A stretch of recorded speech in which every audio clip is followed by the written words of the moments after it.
Hello, hello. Welcome to the porch. I am Deb, and I'm so glad you're here with me tonight. I'm so glad you're here. So, as you're coming on, say hello. Tonight, we're going to talk about when faith feels quiet. When faith feels quiet. And this is something that kind of near and dear to my heart because I think sometimes, and I know over the course of my life, faith has felt quiet. And and this morning we talked about belonging doesn't require perfection, and I think that this is kind of what I learned through this process and this journey of faith that I'm on, is that I thought that I had to be perfect. I thought that I had to know more than I knew. I thought that I needed all of this other stuff. So as we start tonight, when faith feels quiet, and we're going to talk about this because it is so important, and we're going to be talking about this over the next few days on our daily reflections. But say hello in the comments. If you're here, say hi. Let us know that you're on. Let us know who you are and where you're from, because that's part of the fun of the porch too, is having people from all around the country join us on our chats and our talks. So we are on a porch chat. Tuesday night porch chat are to be interactive. So if you are here, I really hope that you can type your some responses and go back and back, because that's what this is about. This is about, there's no judgment, but sharing your feelings, about sharing your responses, and knowing that it is okay here. It is okay to have a difference of opinion as long as we do it in a kind, compassionate way. It is okay. It is okay to be who you are, because God created you individually. And, we all have different backgrounds. We all have different upbringings. We all have different yards, if you will, where our faith has come from. So tonight, say hello in the comments. Like I said, let me know that you are here. We're going to wait just a couple minutes. And then we're going to start sharing some of our life with each other. And so I think it's important that, and this is the beautiful thing about the porch. The beautiful thing about the porch is where our life and faith meet, and we can come together in a way that's beautiful, that is just us. And, as the host of the porch, I am honored. I am absolutely grateful that God gave me the ability to figure it out. I am learning to be techie. I was not very techie when all of this started, and I'm learning, excuse me, I'm learning how to come to all you wherever you're at and whatever you're doing. And so, like I said, it's a learning curve. But so say hello on the porch. But I want to talk about when our faith feels quiet. And I think part of it is, and so when our faith feels quiet, I wonder if God is saying, hey, wait a minute. This is from Psalm 46. Be still and know that I'm God. Because sometimes our faith feels quiet, but we are not. We are in storms. We are in anxiety. We are in pain. We are in whatever it is that we're in.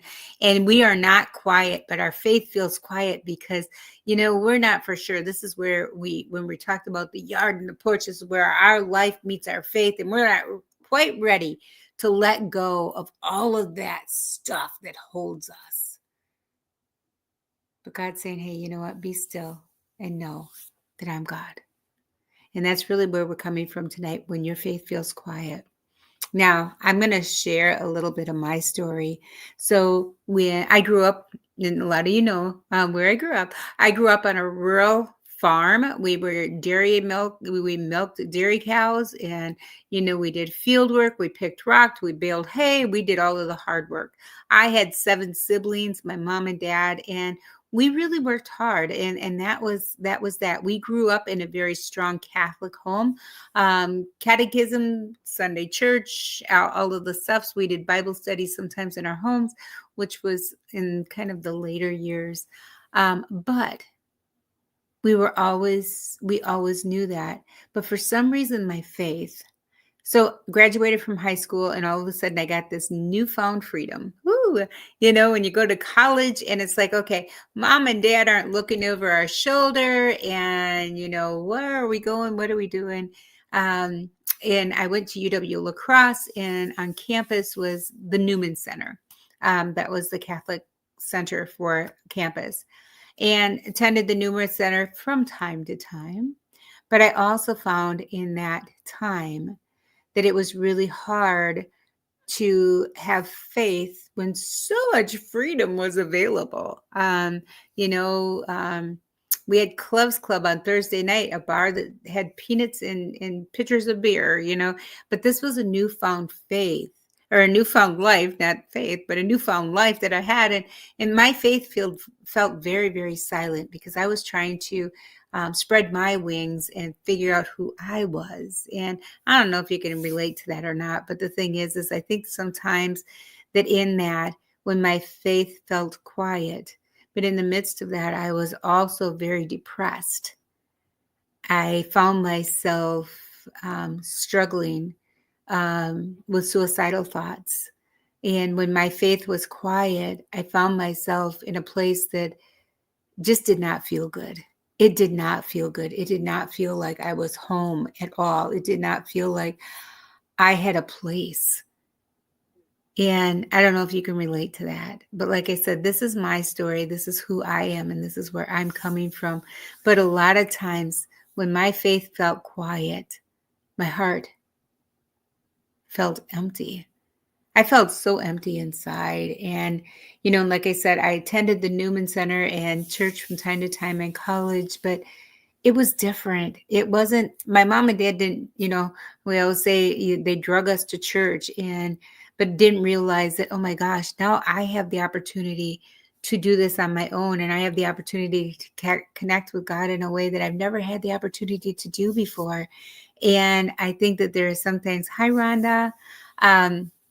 I think sometimes we get stuck in that because, like I said, this is where we say the yard, our life, we're life, and where we have all of the things in our life, the way I was brought up, and then the newfound freedom of college and not under my mom and dad's thumb. Oh my gosh, it was like, oh, hi, Cheryl. But the thing is that so there was a lot of things going on.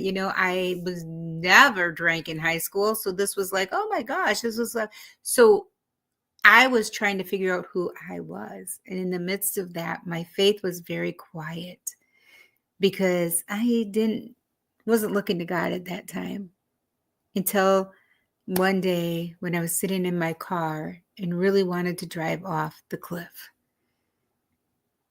And then I realized how silent my faith had been, but God was still there.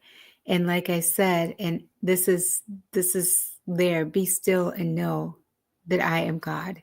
Be still and know that I am God. God, this kept over my head. And I sat there in that car.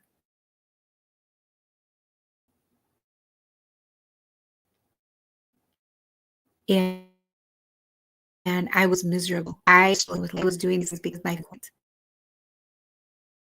to help. I asked, and this is one thing. Sometimes, let's see here. Waiting is one of the hardest paths of faith. Sitting there in that silence and waiting. But it says we often want immediate answers and clear direction. And that's really what I needed at that moment in my life when I was 19 years old. But waiting can create space for patience, wisdom, and a deeper trust, is what this says. Waiting is important. I remember that day so vividly. I do. I remember the feeling when I just kind of sat back in the seat. And it was like God was saying, you have work to do. This isn't your time. My faith was there, but it was not quiet any longer. And I don't know. Hi, Tina. Hopefully Peter's doing well. I've been praying for him. But at the same time, as our faith was quiet, my faith was quiet. It was not God being quiet. It was me trying to figure out life, because at this time, my life was just, oh my gosh, I have this newfound freedom, blah. But I didn't know where God fit into my world. And so my faith was quiet at that time. And I was waiting. I was waiting to hear. Like I said, I go to church from time to time, and when my friends did, and when we hadn't went out the night before, and all of this other stuff. So there was a lot of things put into this. But when our faith feels quiet, God is still very, very, very alive. So sometimes we wait for things to happen. We wait for life to happen. We wait to figure it out. We wait to, oh, well, I'm not for sure where God fits. So we wait to see where God's going to fit in our life or whatever. But each part of our journey, each part of our life story is a different chapter, in my opinion. This is my opinion. So what are you currently waiting for in life? For me, my husband and I were talking about retirement. Oh my gosh, what it's going to look like, where it's going to go, how are we going to maneuver through that, and those kind of things. But what are you currently waiting for? Put it in the comments, you guys. This is Porch Chat, where you guys can help me, because like I said, remember, waiting is one of the hardest things that we can do. And when it's one of the hardest parts of faith. Are we waiting on God, or is God waiting on us? So what are you waiting for in your life? Because we want immediate answers and we want clear direction. We do not want to wait. We are, okay, God, and this used to be me. This used to be me. God, I need you to put it in black and white. Put a billboard in front of my face and tell me what you want to do, because I don't understand your language. I don't understand where you're coming from. I don't understand what you want me to do, God. So you better put it black and white in front of my face and this big billboard that says, Deb, I need you to walk 3 steps this way and 4 steps that way. That's really what I thought God would want to, or God would need to do for me to understand where he was coming from and where I needed to be. Sounds silly, but what are you currently waiting for? Put it in the comments, folks. Seriously, what are you currently waiting for? Like I said, for me, we're kind of waiting on life. What's retirement going to look like in our lives? And, the grandkids and the newness of everything that's happening. What's it going to look like? And so we are waiting on those things, but we are also trusting God right now in our lives. What are you currently waiting for in life? Is it decisions on health care? Is it decisions on your job or retirement? Is it relationship? Is it financial? There are all these things in our life that we're waiting for. As soon as I'm done with this, it'll be better. And my husband, oh, poor Larry, he has waited for me for so long, because, after Lent, it'll be better. After Advent, it'll be better. After I'm done with this class, things will slow down. There's always something that we're waiting for that change to happen. But it also happens in our faith. It really does. It happens in our faith and in our life. So, so another thing is so waiting is one of the hardest parts. We want everything that we want it now, and we want it. So, but it's like roots grow beneath the soil. Faith often develops when we can't see it. We're planting tiny seeds, and my sister Carol gave me these little cute little greenhouses. It's got the little light on top. Her plants are growing so fast, and it's great because there's a nurturer there. It keeps them watered. It keeps them warm. It keeps the soil just what it needs to be, and her plants are going, woo, they're going crazy. But the roots are growing beneath the soil, and sometimes you can't see when that little seed sprouts until it pops through the soil. And that's always a fun part, right? That's always a fun part. But quiet seasons might be shaping the strength that supports us later. So this quiet season in faith that I was talking about when I was in college, and Tina, we'll go back to that, but Tina said that she has learned that waiting should not be worry. I love that. Waiting should not be worry. It has taken all that I have went through in my life so far to learn all we have is faith. We need to believe that God has everything under control. And you know what? When we try to control those things in our life, Tina, that's what makes life out of control, doesn't it? Oh my gosh. Like I said, that day that I was sitting on the cliff on Granddad's Bluff in my car with it parked on that parking lot, just thinking all I have to do is step on the gas. And God said, wait a minute, you got work to do. You have work to do. There's absolutely nothing that taking your life could replace the work that you have to do.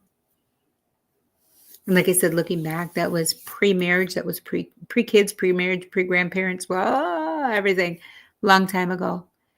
But God's just like, I got work for you to do. And just like Tina has learned, I love that, waiting, not worrying. But when your roots grow down deep and your faith is developing, and Tina, me too. Me too. Tina said she would not be here if it wasn't for God.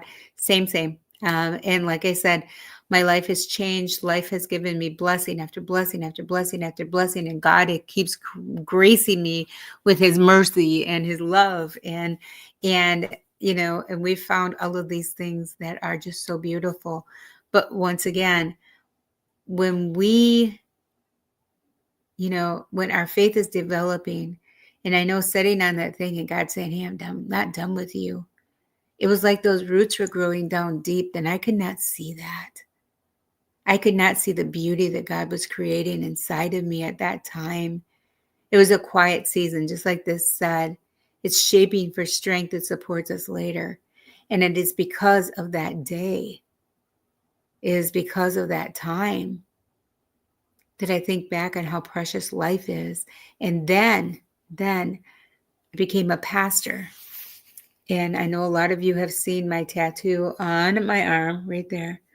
It is a feather and 4 little birds. And I have buried 4 kids who died by suicide who were under 16. And like I said, sitting across the desk from their parents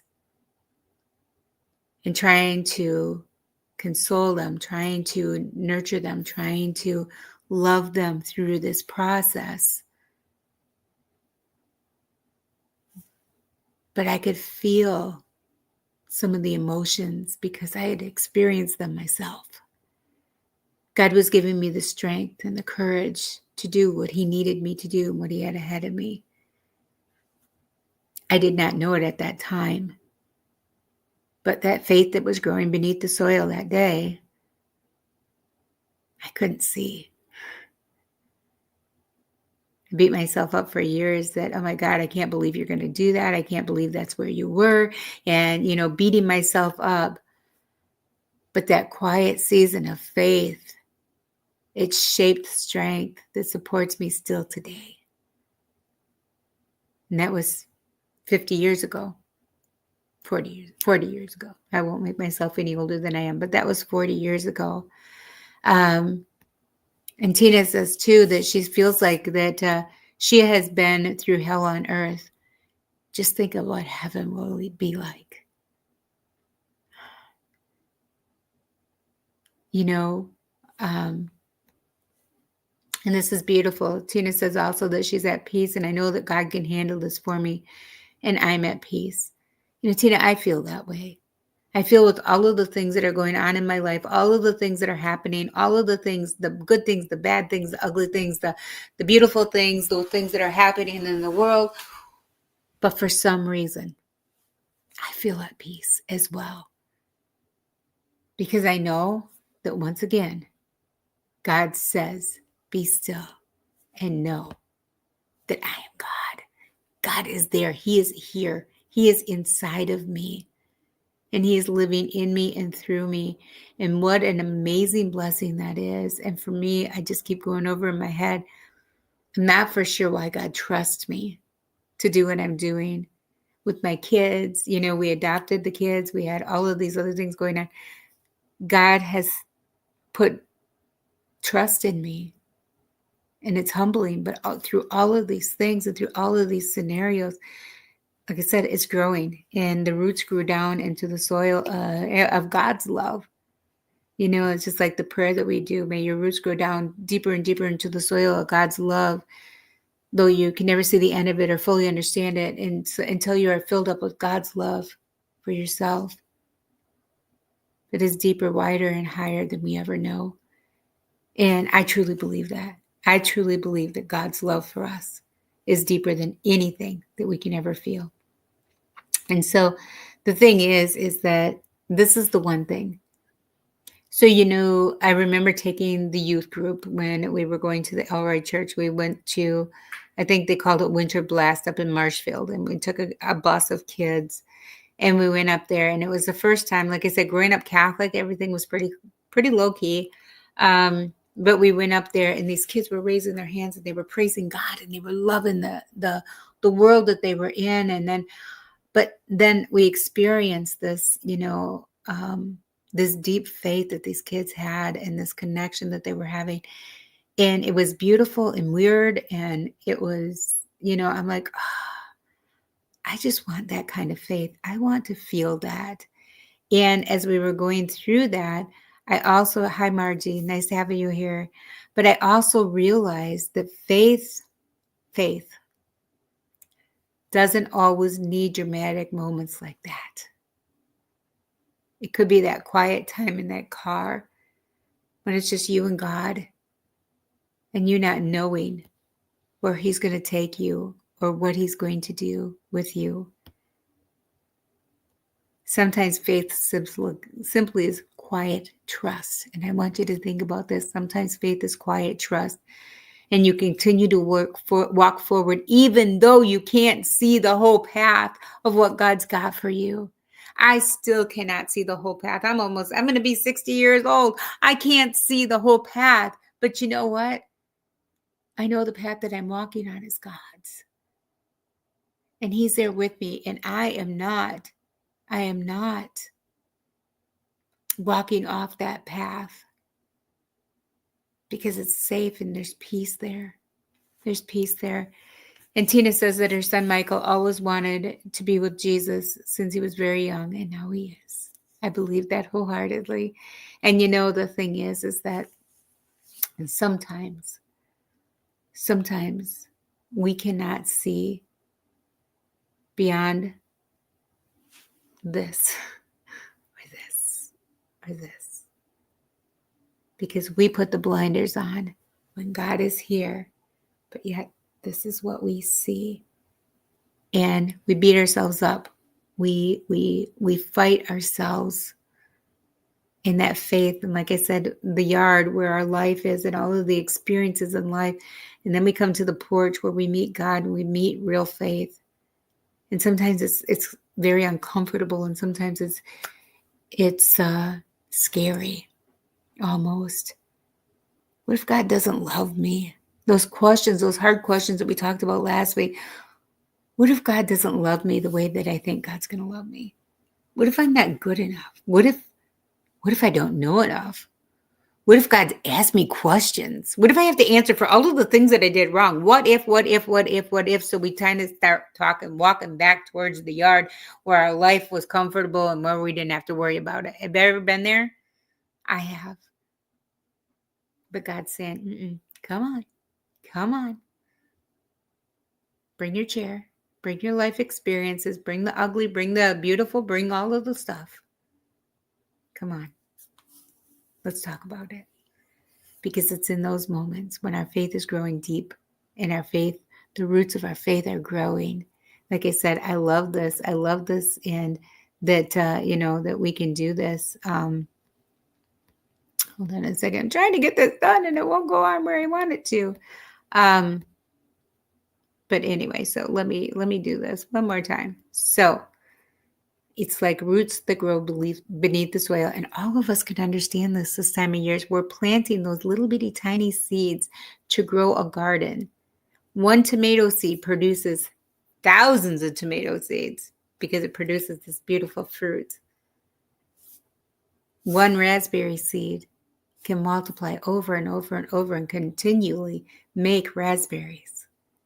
Our faith is kind of like that. Think about that. Somebody planted that seed in you, that seed of faith. Maybe it was your grandparents, your mom and dad. Maybe it was your siblings. Maybe it was a friend. Maybe it was whatever. But somebody planted that seed of faith, or you wouldn't be here right now. You would not be watching a podcast about your faith and it being silent if somebody hadn't planted the seed of faith. Now, in my opinion, our job is, because God that day said, I'm not done with you, Dub. Our job is to continue planting those seeds so other people's faith can also grow and those roots can grow deep down into God's love. It's my, maybe the gospel according to Deb. I don't know. But the thing is that I really do believe that as we are growing in our faith, and when our faith feels so quiet, and maybe sometimes we can't even breathe because it's like,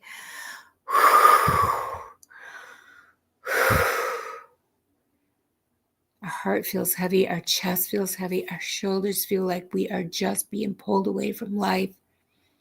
And God's saying, come on, I'm here. It's okay. The roots of your faith are growing. You might not see it yet. You might not see the end of the road yet. You might not see really where I'm taking you yet, but it's okay. Come on.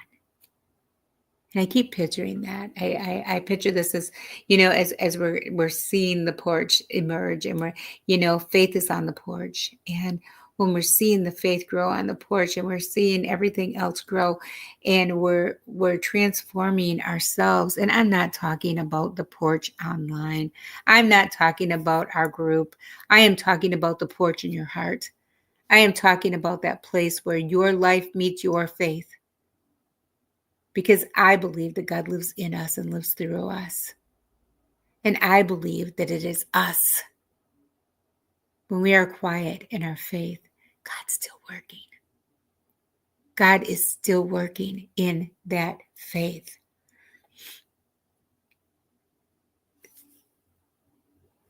So Tina has said that she has a huge closet full of stuff that I went through. People, if I can help, I truly want to.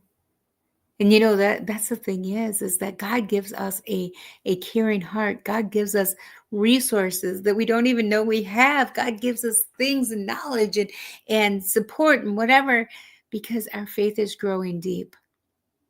And after everything that like Tina has been through, and her faith is still strong, that is because God was creating her and preparing her for where she's at in this life now, and for helping other people with all of those resources in her closet.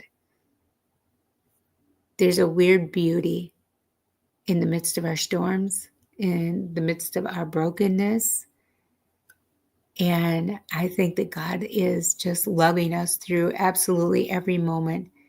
He gave us our humanness, our, he gave us our hearts to reach out to other people. I don't know. Like I said, sometimes I think back to that day sitting in my car and, just thankful for the life that I have and the life that God created. And I cannot give any thanks to anybody besides God. He gave me a husband who loves me and supports me. He gave me children who I could not birth.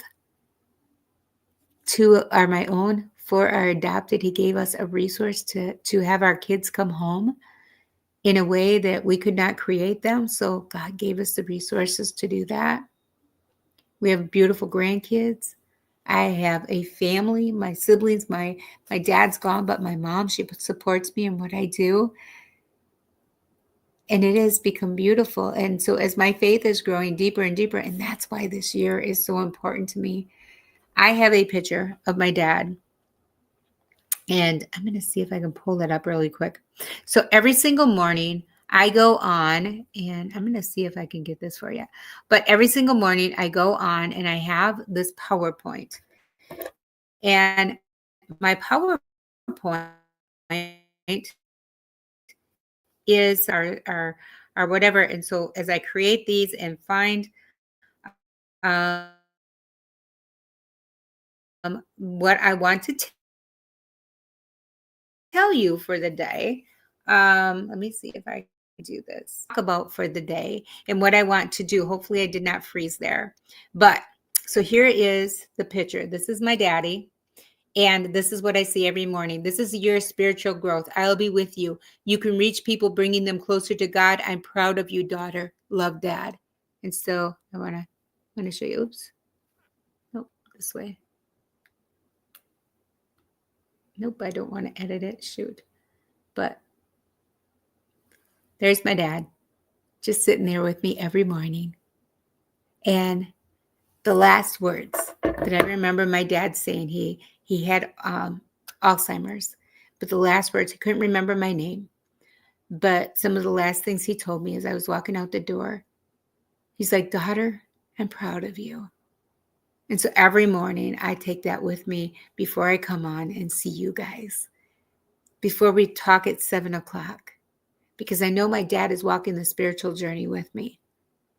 My sister Terry is walking the spiritual journey with me. They're gone, but I know that it's so important that they're here.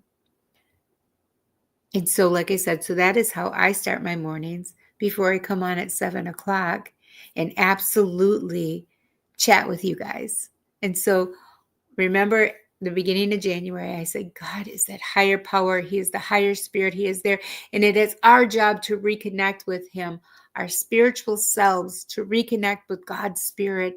And our higher spirit is waiting for us to say, come on, sit at the table with me, reconnect with me. And I know my daughter, Mary Cruz, one time said, you know what? Sometimes we need an extension cord because our faith doesn't feel long enough. But God's just sitting there. He's waiting. He just wants us. He's like, come on. Come on. This is the year. This is the year that we are going to reconnect, that I am going to live in you and through you. And just like that little seed, remember with all of the other things, our job is to show other people that their faith is there, that it is buried maybe really deep and it's really quiet, but it is there because God doesn't leave us. God is always living in our hearts. And hi, Kathy. Thank you, Tina. Sometimes, and this is weird too, and not weird, but it is human. I wonder sometimes, is going on the porch every morning and just talking to myself, because if you could see the little setup, I have a light here. My computer is here. I have right here is a little camera, and that's how we come on. And then the internet doesn't work sometimes and whatever. And I'm wondering, okay, is this worth it? And then I have somebody message me and thank me for reminding them that God loves them, or that they are necessary, or that they are needed and they matter. And then it's like, God, just like that day I was sitting in that car, Debbie got work to do. Don't give up. Don't give up. So Tina says her dad never went to church. He always said, I can talk to him everywhere. I like it in the woods and when I fish. And you know what? God is everywhere. And this is the thing that I think a lot of people, this enlightenment, this God, our God of this higher power, he is in nature. He is in the fishing boat. That is, God is everywhere. It's when we can't see him. It's when we can't feel him where we're at. It's when we can't experience his love for ourselves in our own way. And I'm not saying that church isn't important, because that's where we grow. That's where we get together. That's where we have community. But there are a lot of other communities, and sometimes we've been hurt by the church and we just can't connect with it, or we don't understand it. And there's a lot of things in the world.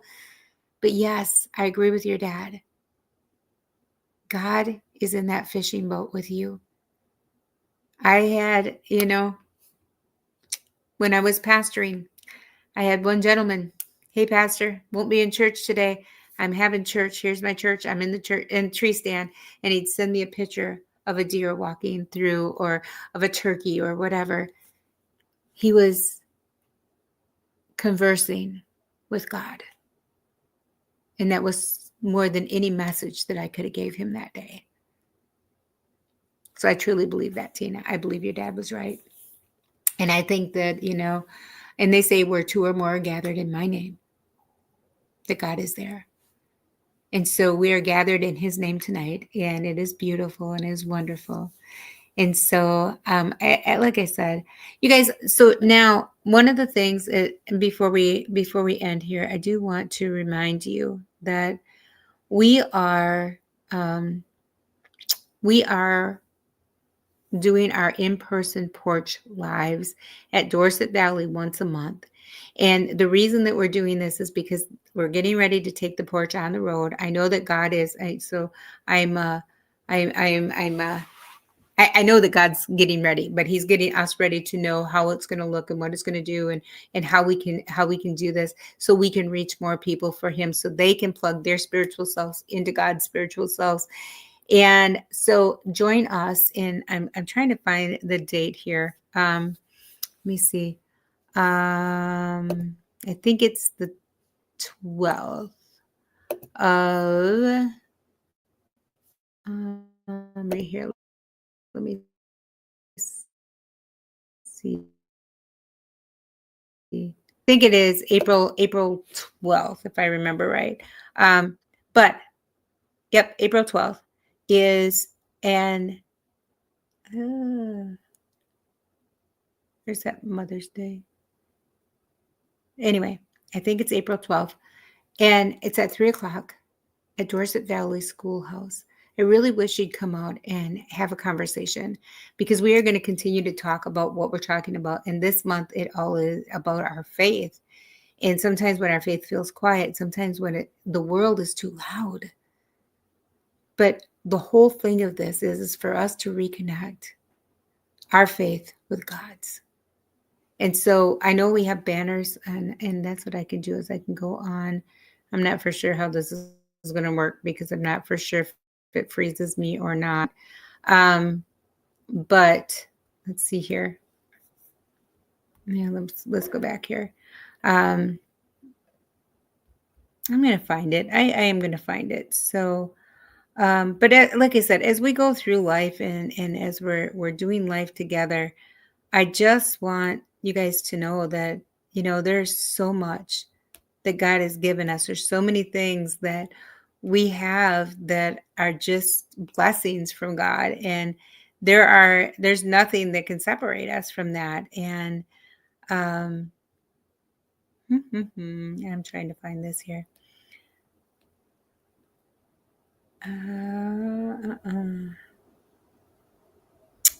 But anyway, so we will find it. We'll figure it out. But now Julie said that she grew up in the church, and I find peace in my church time in the woods and fishing too, like your dad, Tina. I feel so close.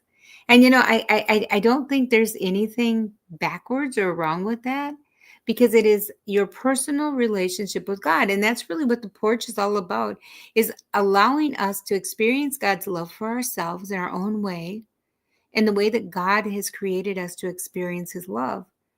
I don't think any of us experience that love the same way. We can share what we experience and help other people to experience it for themselves. But it's like walking in the grass. Some people can feel the power of God in the grass, and it grounds them. Other people, it hurts their feet, And I think it is absolutely important that we realize that each one of us are going to have a different relationship with God. And that's a good thing, because we were all created differently and uniquely. And so, Tina, I grew up Catholic as well. And my mom and I asked questions, and I was told that I was going to hell. I asked mom a question.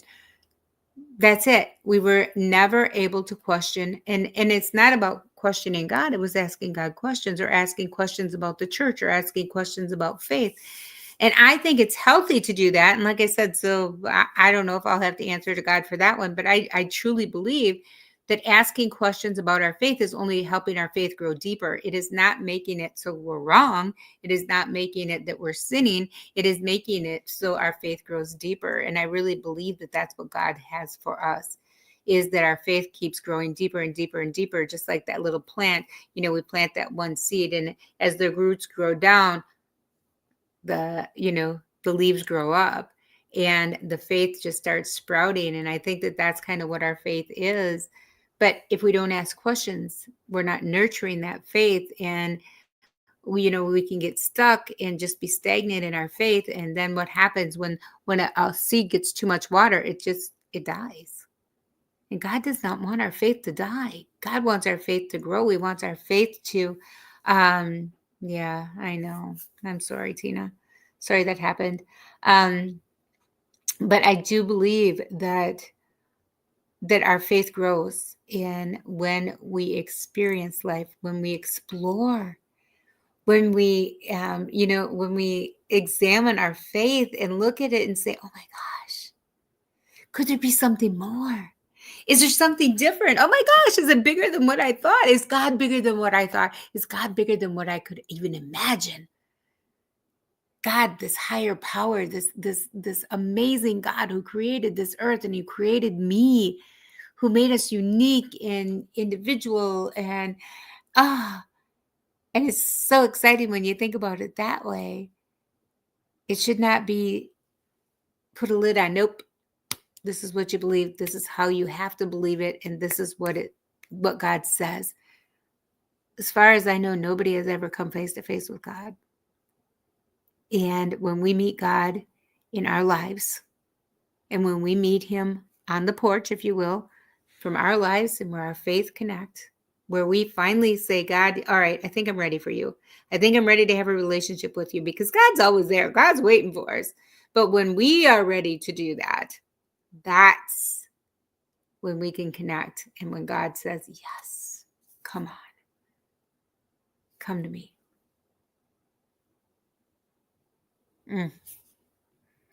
And sometimes, like I said, I'm so thankful for the life that I have, because I am still breathing. I am still living. And until the last breath is breathed, I know that God's got work for me to do. And just like you, until your last breath is done, God has got work for you to do. Your job is to continue to plant those seeds of faith into other people. And it might not be preaching the Bible. It might not be shoving the Bible down their throat. It might be showing them a kind, genuine person, a good person. It might be you being the hands and feet of God, showing somebody that the world is not so ugly, that you can have faith even in the midst of trials and storms and hard stuff. God's calling us to do that. And yes, God has individual plans for each and every one of us. And is when we try to be cookie cutters of somebody else's faith is when we fail.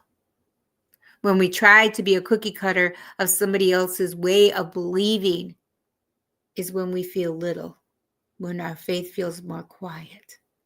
But I know I feel more on fire when I can just connect with God and I can say, oh my gosh, guess what happened today? God did this for me. And I realize I didn't do this. I can't do this for myself. God did it. But it wasn't the way that somebody told me in a sermon. It wasn't the way that somebody told me to believe. It wasn't the way that somebody told me to interpret scriptures. It's the way that God told me to move. And I have been put down. I have been kind of brushed off because I do not do things the way that other people do things. And I do not apologize for that anymore. I used to beat myself up thinking, what is wrong with me? Why can't I have that same faith that they have? It's because it wasn't mine to have. That was not mine to have. It might be theirs, but it wasn't mine. And when I read scriptures now with my heart. Every morning, like I said, I look at my picture of my dad and he says like, hey, you know what? This is the year, Deb. This is the year. I'm proud of you, daughter. And then I start reading scriptures and so our little sayings and then the scriptures. And I read 2 or 3 or maybe 10 scriptures to try to find one that I feel, yeah, God, this is what's speaking to me. This is what's speaking to me. And this is what I think I need to give a message to somebody. It is a very, very spiritual morning for me, if you will. Getting ready to come on at 7 o'clock. I get up a lot of mornings at 3 a.m. because God's got some work for me to do. I don't come on until 7, but I am reading scriptures and I'm thinking, oh gosh, somebody needs to hear this message. What is the message that they need to hear this morning? Help me, work through me, give me what I need. That's my day. And that's not how you're supposed to live your faith. And I'm not going to ask you to do what I do. What I'm going to do is say that your relationship with God is your relationship. Your relationship and the way God loves you and the way you love God is individual and it's yours. He created you to love him that way. And he loves you in that same way. It's not about what somebody else is telling you. And sorry, I started ranting. Sorry.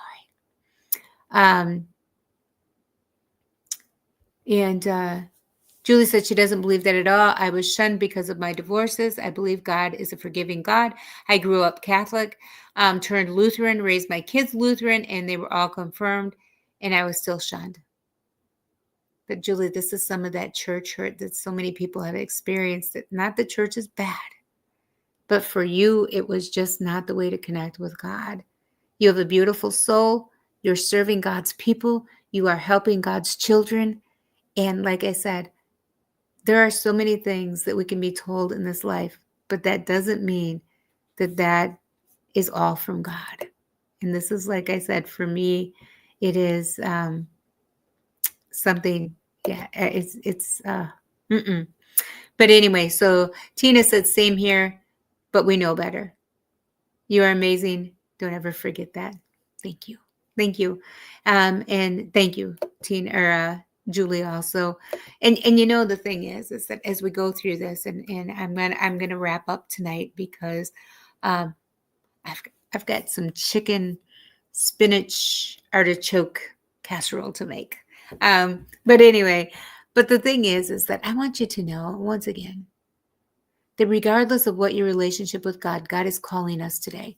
And like I said, we're using the yard, the porch, the door. That is our saying, and that's what we're going to be in. Until you understand it, if you don't understand it, reach out to me. I'll explain it to you because I love doing that because that's my language. That's my porch language, right?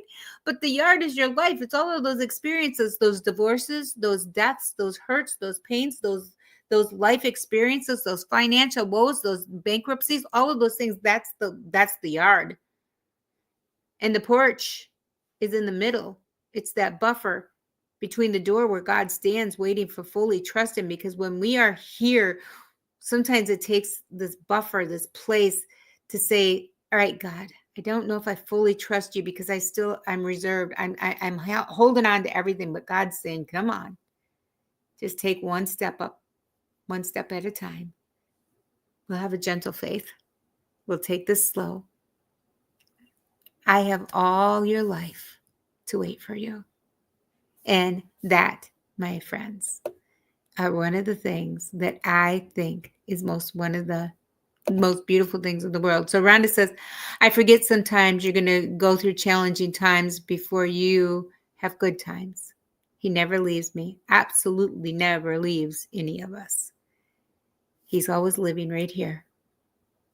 It is us who forget that he's knocking on our hearts, just waiting for us or saying, come on, it's okay. I am here.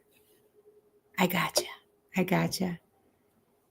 And Margie, one day we are going to meet up. I tell you, all you folks on the porch, especially some of you that have been here for years with me. And I thank you, Margie, for being here. We've walked some things with your mom and our parents' health. And this is the beautiful thing about the porch. A lot of you have become family. You have become family. We have walked through things with our kids. We've walked through things with our parents. We've walked things with our siblings. We have loved each other through it. And that's what the porch is all about. It's a place where we can sit and be safe and that we can talk about life experiences and there's no judgment. None at all. And, and I think that that's part of the beauty for me is that it is a very safe place. It has taken me a lot of years to be able to come out publicly and say what my heart is speaking. And it is because of you guys and your help and your faith and your trust that God is opening my heart and bringing us closer to him. Let's go to God. Let's go to God.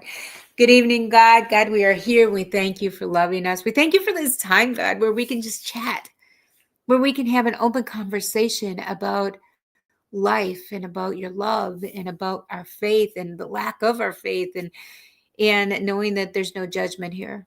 We thank you, God, for opening the porch for us, for saying, come on, I'm listening, I'm here, I'm not going anywhere. It's up to you to leave that yard and that life experiences and come and meet me. We thank you, God. Thank you for loving us and thank you for keeping us safe. It's in your name we pray. And they all said, amen. And they all said, amen. So first of all, I want to thank everybody for coming on tonight. I want to thank you for spending this time with me and doing the porch chat. And like I said, once again, I want to really personally invite you. And if you're in the area, to come, and we're going to get here, on everything but what I want. So, we are going to do this. We are going to meet together again at Dorset Valley, and we are going to, maybe it's here. No. I got to go to the porch page. Hold on a second. It's not changing for me. Let's see what it says here. See cover photo. Yes. April 12th, 3 o'clock, Dorset Valley. It's on Highway 71 between Kendall and Wilton, Wisconsin. And come and join us. We do not go live. We have it later. It is recorded, but we are not live. And that way, if we need to cut anything out, we can, because sometimes our hearts go in directions that we don't know. But I want to invite you personally to come and meet me, because if I haven't met you yet, I really want to. And so, like I said, but come and meet me on the porch at Dorset Valley on April 12th. But I pray that you have one of the most amazing evenings and that your sleep is restful and that God is there with you and you can feel his loving embrace tonight. And whatever you're going through, whatever storm it is, I'm praying for you tonight. Have a great night, everybody. God bless. Hope to see you in the morning. Love you all. Mwah! See you soon.